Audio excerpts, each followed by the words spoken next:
Hello students, आज हम देखेंगे सेमेस्टर 1 के अंतर्गत पूर्ण प्रतियोगिता बाज़ार क्या है एवं इसकी विशेषताओं का वर्णन करें। ठीक है। और इसके बाद हम देखेंगे पूर्ण प्रतियोगिता बाज़ार में किसी वस्तु की कीमत का निर्धारण कैसे होता है। ठीक है।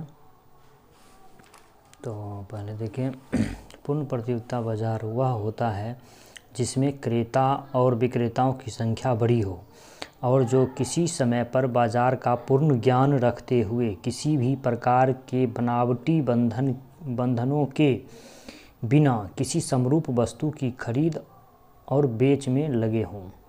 ठीक है। यानी क्या हो, उसे बाज़ार का पूर्ण ज्ञान हो, विक्रेताओं की संख्या बड़ी हो और किसी प्रकार की रुकावट ना हो और वो समरूप वस्तु का उत्पादन करता हो, उसे खरीदता और बेचता हो। इसकी विशेषताओं को देखिए क्या क्या है। पहला है इसमें क्रेताओं विक्रेताओं की बड़ी संख्या, क्योंकि शुरू में ही कहा गया है कि बड़ी संख्या हो। तो पहली विशेषता यह है कि क्रेताओं और विक्रेताओं की संख्या इतनी बड़ी है कि कोई भी एक व्यक्ति कुल उद्योग के उत्पादन और कीमत को प्रभावित ना कर सके। यह प्राइस टेकर यानी कीमत स्वीकारता एवं उत्पादक संयोजक होता है। यहाँ से ऑब्जेक्टिव क्वेश्चन पूछ सकते हैं कि परफेक्ट कॉम्पिटिशन यानी पूर्ण प्रतियोगिता में क्रेता और विक्रेता यानी क्या होते हैं, प्राइस टेकर होते हैं, और आउटपुट एडजस्टर होते हैं यानी उत्पादक समायोजक होते हैं। उसके बाद है फर्मों की आने जाने की स्वतंत्रता। इसका अर्थ है कि जब उद्योग में बहुत अधिक लाभ होता है तो उससे आकर्षित होकर नई फर्में उद्योग में आ जाती हैं। यदि उद्योग में हानि हो रही है तो कुछ फर्में उसे छोड़ जाती हैं। दीर्घकाल में यह शर्त तब पूरी होती है जबकि सब फर्मों को सामान्य लाभ प्राप्त होता है। नेक्स्ट है हमारा समरूप वस्तु। प्रत्येक फर्म समरूप वस्तु का उत्पादन और विक्रय करती है, जिससे एक क्रेता का अन्य उत्पादकों की अपेक्षा किसी एक विक्रेता की वस्तु के लिए अधिमान नहीं होता है। और चौथा है हमारा कृत्रिम बंधनों का अभाव। वस्तुओं की खरीद और बेच में पूरी छूट होती है। विक्रेता जिसको भी चाहे वो अपनी वस्तु स्वतंत्रता से बेच सकते हैं और क्रेता जिसे भी चाहे वस्तु से इसे खरीद सकते हैं, वस्तु स्वतंत्रता से खरीद सकते हैं। उसके बाद लाभ अधिकतमकरण उद्देश्य, यानी प्रत्येक फर्म का एक ही उद्देश्य होता है कि वो अपने लाभ का अधिकतम करे। ठीक है। तो ये 5 हो गए हमारे। और छठा है हमारा, यानी 5 हमारे ये हो गए। ठीक है। क्या क्या, क्रेता और विक्रेताओं की बड़ी संख्या, फर्मों को आने जाने की स्वतंत्रता, समरूप वस्तु, कृत्रिम बंधनों का अभाव, लाभ अधिकतमकरण उद्देश्य। और छठा है वस्तुओं एवं साधनों की पूर्ण गतिशीलता। वस्तुएं जहां जाने में स्वतंत्र होती हैं वहां उनकी कीमत उच्चतम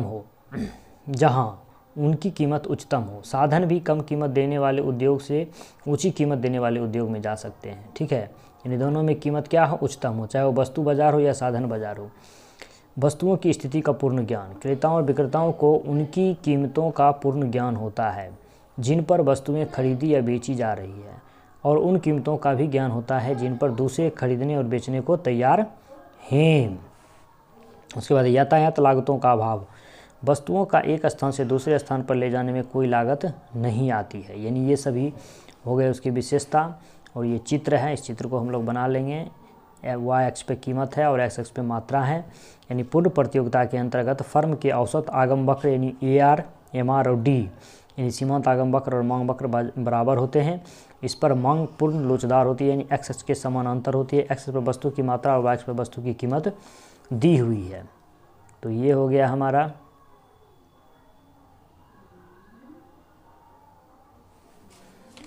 अब हम देखें इसमें पूर्ण प्रतियोगिता बाजार में किसी वस्तु की कीमत का निर्धारण कैसे होता है। तो वस्तु की कीमत निर्धारण पर क्रेताओं और विक्रेताओं का प्रभाव पड़ता है, अर्थात मांग एवं पूर्ति का। ठीक है। तो क्रेताओं पर मांग का नियम लागू होता है। ठीक है। जिसके अनुसार कीमत बढ़ने पर मांग कम हो जाता है और कीमत कम होने पर मांग बढ़ जाती है। According to law of demand भी हम लोग जानते हैं। पूर्ति के नियम से, पूर्ति की ओर से पूर्ति का नियम लागू होता है, जिसके अनुसार कीमत बढ़ने पर पूर्ति में वृद्धि होती है और कीमत कम होने पर वस्तु की कीमत घट जाती है। इस प्रकार मांग और पूर्ति दो विरोधी शक्तियां हैं जो एक दूसरे से विपरीत चलती हैं, और जहां वे एक दूसरे के बराबर होती है वहीं कीमत निर्धारित होती है। और उस कीमत को संतुलन कीमत, इसको ऑब्जेक्टिव क्वेश्चन पूछे जा सकते हैं यहाँ से, और इस कीमत पर वस्तु की खरीदी और बेची गई मात्रा को संतुलन मात्रा कहते हैं। यहाँ पर तालिका है, एक तरफ कीमत है, मांग की मात्रा है और पूर्ति की मात्रा है। यानी जब कीमत 40 रुपया है तो वहाँ पर हमारा मांगी गई मात्रा 60 और पूर्ति की कीमत भी 60। यहाँ पर इक्विलिब्रियम पॉइंट है, संतुलन कीमत पर संतुलन मात्रा है मांग और पूर्ति की।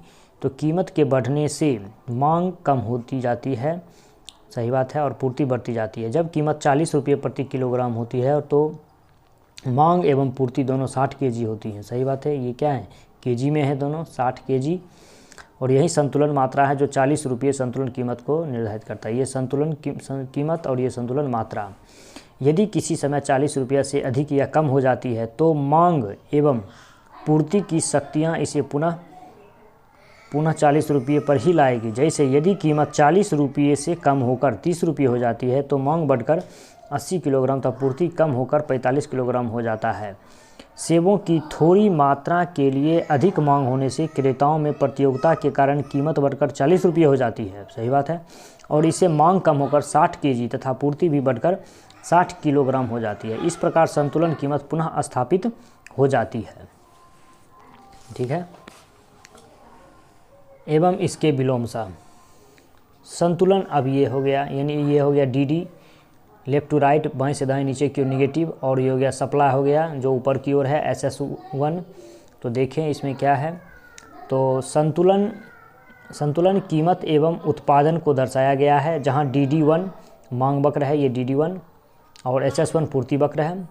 तो दोनों ई बिंदु पर काटते हैं, यानी ई बिंदु इस पर काटते हैं जो संतुलन बिंदु है। OP संतुलन कीमत है, यानी OP जो 40 रुपया है वह संतुलन कीमत है। और OQ ये हमारा संतुलन मात्रा हो गया पर बेची और खरीदी जाती है। यदि कीमत OP से कम होकर OP2 हो जाती है, OP से घट कर यानी ये 30 रुपये हो जाती है, तो मांग P2D1 ग्रेटर देन P2S1 पूर्ति। P2D1 ये हो गया हमारा और D1 हमारा ये हो गया। ये क्या है, यानी P2D1 बड़ा है किससे, P2S1 से। यहाँ पर ये टच कर रहा है, यहाँ पर है S1। यदि कीमत OP से कम होकर OP2 हो जाती है तो वह इतना हो जाती है, यानी P2D1 ग्रेटर देन पूर्ति P2S1 हो जाती है, जिससे S1D1 अतिरिक्त मांग है। जिससे प्राइस घटने से क्या होगा, अतिरिक्त मांग, एक्सेस डिमांड बढ़ेगा, जो हमारा SD1 है, S1D1 है, सॉरी S1D1 यहाँ और यहाँ, यहाँ और यहाँ, ये नहीं बल्कि ये और ये। मांग से पूर्ति अधिक होने के कारण क्रेताओं में प्रतियोगिता से कीमत OP2 से बढ़कर संतुलन कीमत OP पर आ जाती है। यदि कीमत OP से बढ़कर OP1 हो जाती है तो पूर्ति हमारा P1S1 ग्रेटर देन P1D, जिससे DS अतिरिक्त पूर्ति बाजार में उत्पन्न होती है। ये DS हो गया, ये DS, ठीक है। और ये हो गया P1D1 और ये हो गया P1S1, P1S, ये हो गया P1S पूर्ति हो गया और P1D मांग हो गया, क्योंकि डिमांड को ही टच कर रहा है यहाँ पर। तो ये P1D1 मांग का हो गया और ये पूर्ति का हो गया। दोनों के बीच का जो गैप है DS, ये पूर्ति यानी एक्सेस पूर्ति है ये, ठीक है। DS अतिरिक्त पूर्ति बाजार में उत्पन्न होती है। सर यहाँ से ऑब्जेक्टिव क्वेश्चन ही मस्त। तो DS क्या है, ये एक्सेस सप्लाई है और S1D1 क्या है, हमारा एक्सेस डिमांड है, ठीक है। कम मांग होने पर विक्रेता अतिरिक्त पूर्ति को बेचने के लिए कीमत कम करते जाते हैं जब तक कि पुनः संतुलन कीमत स्थापित नहीं हो जाती। इससे सिद्ध होता है कि कीमत मांग और पूर्ति द्वारा निर्धारित होती है, और जब एक बार संतुलन कीमत स्थापित हो जाती है तो उसमें विचलन होने से मांग और पूर्ति की शक्तियाँ पुनः कीमत संतुलन की स्थिति में ले आती हैं। तो इसी के साथ हमारा यह टॉपिक समाप्त हुआ। इसको लाइक, सब्सक्राइब, शेयर ज़रूर करें आप लोग। यही हमारा टॉपिक है, यानी ये जो हमारा था पूर्ण प्रतियोगिता में किसी वस्तु की कीमत का निर्धारण कैसे होता है, और ये क्वेश्चन शुरू में था, ये हमारा पूर्ण प्रतियोगिता बाजार क्या है, इसकी विशेषताओं का वर्णन करें।